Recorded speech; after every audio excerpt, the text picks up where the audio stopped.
मौलाना ने अपनी पूरी ज़िंदगी मिल्लत की खिदमत के लिए वक्फ़ कर दी।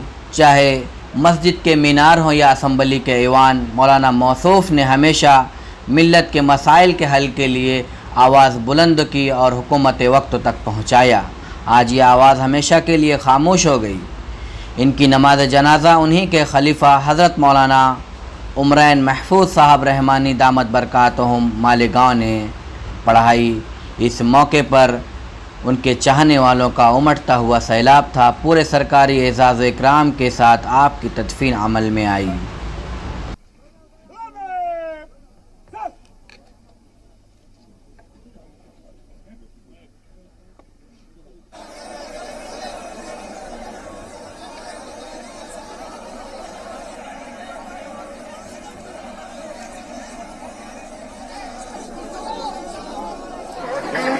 खो चुके हैं।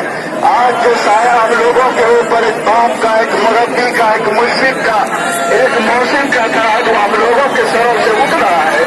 लोगों, मेरी जिम्मेदारी और आपकी भी कि आप मोहब्बत के साथ ये बात सोचें कि क्या हमारे पास 2 घंटा 1 घंटा भी नहीं है कि इस जाने वाले की मोहब्बत में हम कुर्बान कर सके।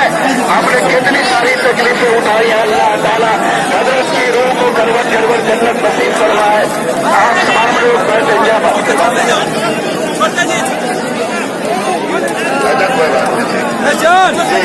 बस जनाजा आ रहा है। सफों में नहीं है, सफों में जगह लीजिए। जो लोग सफों में नहीं है आगे बढ़ बढ़िए, आगे बढ़। जो लोग नीचे सफों में जगह ले लीजिए। कोई भी आदमी पर जनाजा आ चुका है। थोड़ी ही देर के बाद इंशाअल्लाह जनाजे की नमाज अदा होगी। आपसे दरख्वास्त है कि सफों को ठीक कर लीजिए। अब मौका नहीं है ज्यादा इंतजार करने का। जो लोग भी बाहर खड़े हैं दूर में, उनसे दरख्वास्त है कि पहले मैदान को भरिए। इधर से नहीं, इधर से प्रशासन के लोग इधर से लोगों को हमारे जो प्रशासन के जिम्मेदार हैं लोगों को रोक इधर से। हमारे वॉलंटियर हजरात भी इधर से रोके। इधर से लोगों की इंटरी नहीं हो, लोग घूम करके आवे, लोग घूम करके आवे। इधर से इंटरी नहीं हो, आप लोग घूम करके आइए। जो लोग इधर से आना चाहते हैं उनको रोक दिया जाए। मैदान में बहुत जगह खाली है, लोग सब बना रहे, लोग सब बना रहे।